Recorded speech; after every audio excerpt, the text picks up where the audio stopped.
क्या आप अपने जीवन में कभी ऐसे अनुभव से गुजरे हैं कि जब आप एक बस में ट्रेवल कर रहे हो, एक नॉर्मल बस होती है ना, उसमें ट्रेवल कर रहे हो और बस बीच रास्ते में खराब हो जाए? तो क्या होता है अक्सर ऐसे वक्त पे कि ड्राइवर उसमें से जितनी जवान और मजबूत जनता होती है उनको बोलता है कि आप नीचे उतरो और इस बस को धक्का लगाओ। होता है ना, अगर आप गुजरे हो ऐसे अनुभव से तो आपको जरूर पता होगा। ऐसे वक्त पर अगर आप धक्का लगाने वाली जो जनता है ना, इसको ध्यान से देखो। जब ये धक्का लगा रहे होते हैं तो ध्यान से देखो कि इसमें एक्चुअली कितने लोग होते हैं जो पूरा जोर लगाकर धक्का लगाते हैं, और ऐसे कितने लोग होते हैं जो सिर्फ हाथ लगाकर खड़े होते हैं, वहां पे प्रिटेंड कर रहे होते हैं कि वो धक्का लगा रहे हैं, नाटक कर रहे होते हैं, लेकिन उनका काम सिर्फ दिखावे का होता है। धक्का मारने वाले धक्का मार रहे होते हैं और वो सिर्फ खड़े होते हैं। और जब धक्का मार के बस चल पड़ती है ना, तो ये जो प्रिटेंड कर रहे होते हैं, जो नाटक कर रहे होते हैं, जो खड़े होते हैं, अगर आप देखो तो सबसे ज़्यादा खुश वही हो रहे होते हैं, सबसे ज़्यादा कूदने वाला काम वही करते हैं। तो जो आज का जो दोहा है, जो कबीर का दोहा है, ऐसे धक्का लगाने वाले, नाटक करने वाले लोगों को डेडिकेटेड है। जैसा कि एक बार फिर से रिपीट कर दूं कि इस पर्टिकुलर सीरीज में, जो पॉडकास्ट सीरीज है, इसके अंदर मैं आपसे कबीर के जो दोहे हैं, जो विजडम से भरे हुए हैं, टाइमलेस हैं, जिसका ज्ञान इतना ज़्यादा महत्व रखता है कि इतने साल पहले भी वो प्रिंसिपल काम करते थे और आज की सोसाइटी पे भी वो प्रिंसिपल सही उतरते हैं, खरे उतरते हैं। और पर्पस क्या है? पर्पस ये है कि मैं उन दोहों को इस ढंग से उसकी व्याख्या करूं कि जो आज की जो जनरेशन है, जो प्रेजेंट जनरेशन है, वो उससे, उसके मीनिंग से, उसके ज्ञान से आइडेंटिफाई कर पाए, उससे इंस्पायर हो पाए और उससे वो कुछ ऐसा निचोड़ निकाल पाए जिससे उसको, आज के यूथ को जीवन में आगे बढ़ने से के लिए और जो सफल होने में उसको मदद मिले। तो ये इस सीरीज में तीसरा दोहा है। कैसे है दोहा? दोहा कुछ इस तरह से: बड़ा हुआ तो क्या हुआ, जैसे पेड़ खजूर। बड़ा हुआ तो क्या हुआ, जैसे पेड़ खजूर।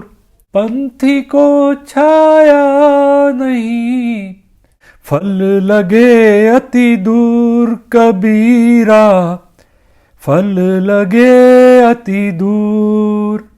जैसे होता है ना कि खजूर का पेड़ है, लेकिन अगर, जैसा आपको पता मरुस्थल में होता, तो अगर चलते हुए यात्री वहां पे आए तो उनको, उस यात्री को खजूर के पेड़ की छाया नहीं मिलती कि उसके नीचे बैठ के वो आराम कर सके।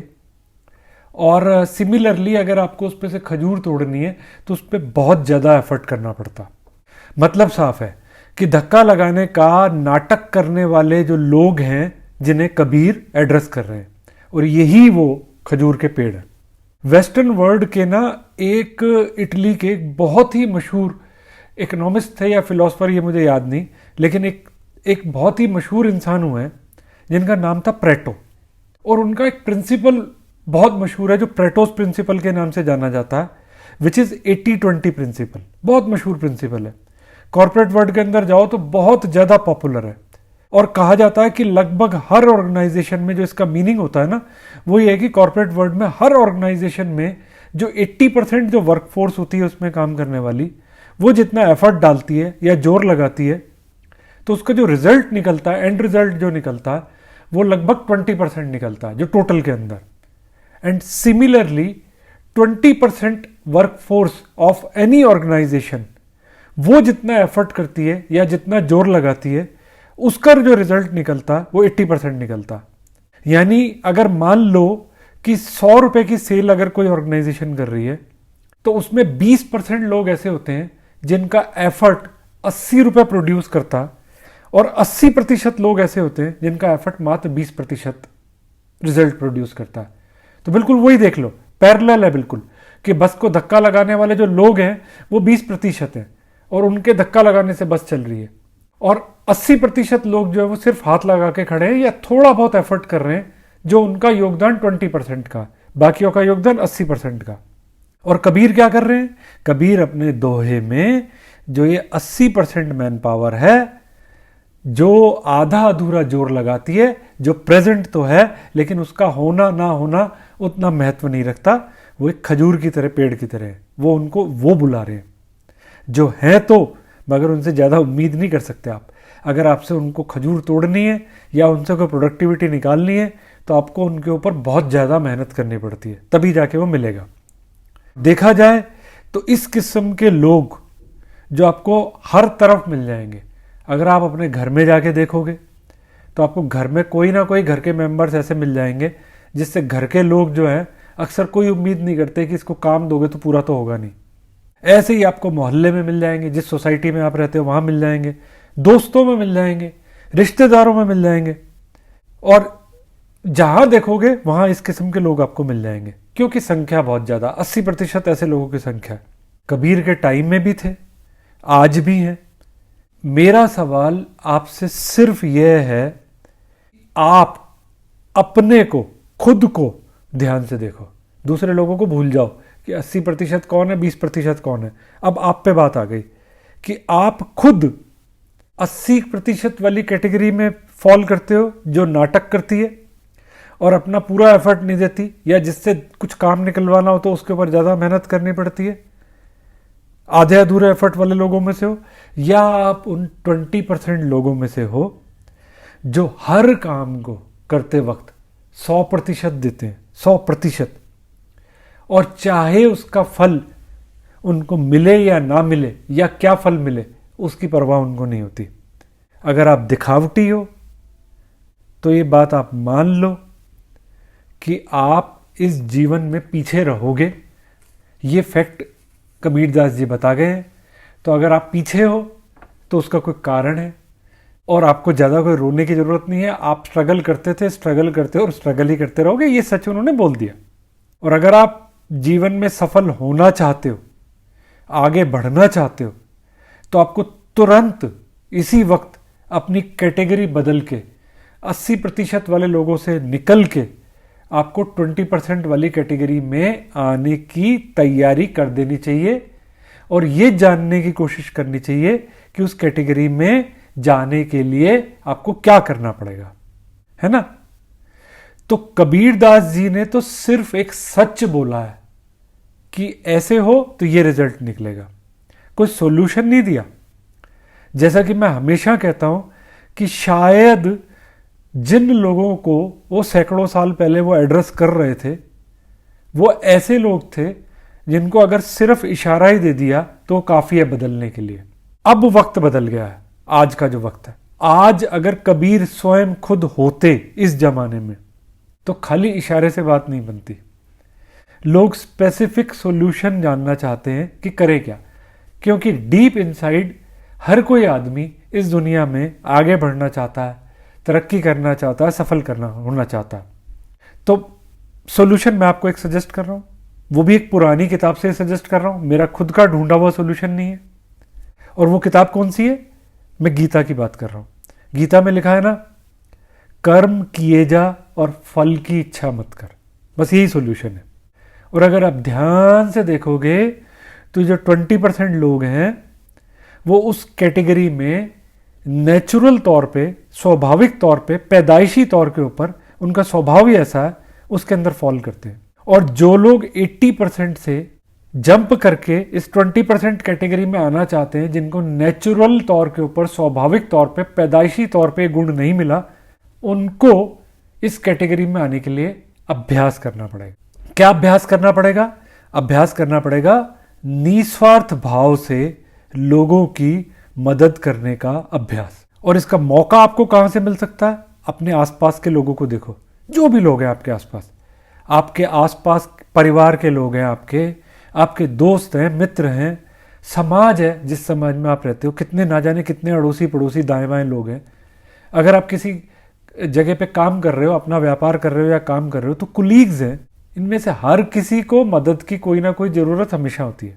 आपको क्या करना है? आपको ऑब्जर्व करना है कि इनमें से किसको मदद की ज़रूरत है, और वो मांगे नहीं, इसका इंतजार नहीं करना, जैसे ही आप कोई मौका देखते हो कि किसको मदद की जरूरत है, तो तुरंत बिना किसी उम्मीद के कि इसके बदले में क्या मिलेगा क्या नहीं मिलेगा, कोई ऐसी उम्मीद नहीं करनी और उनकी हेल्प करने की शुरुआत कर दो।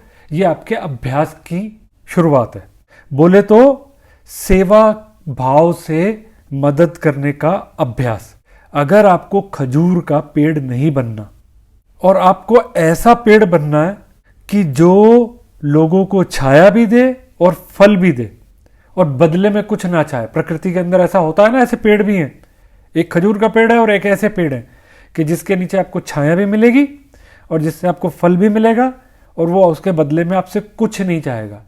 यानी अगर आप एग्जिस्ट कर रहे हो तो अपना स्वार्थ, अपनी चीजों की, अपने सपनों को पूरा करने के अलावा आपका योगदान समाज में कोई यूजफुल योगदान भी होना चाहिए, जिससे दूसरे लोगों को भी आपके होने से कुछ ना कुछ मिले।